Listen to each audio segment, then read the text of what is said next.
Wherever the media is, you'll find men out. They come out for the A380. Yes, they are. They're all lined up, folks. It's the A380 coming in from Australia, first time on the West Coast.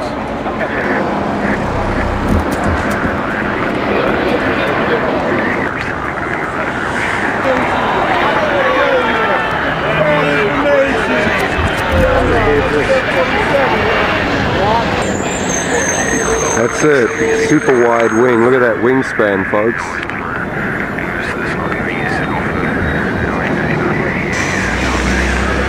At the arrival of the first A380 at Los Angeles, the West Coast, USA. This one's come from Australia. It's a test flight. The double deck, you can see it up there now. But that's it, folks.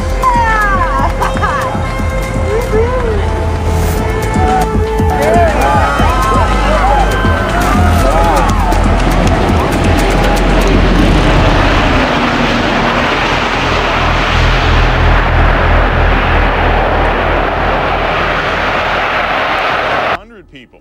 Today's flight was designed to enable Qantas Airways to test maneuvering, terminal docking, and ground handling services at LAX. LA has spent $49 million to accommodate this jumbo-sized jet.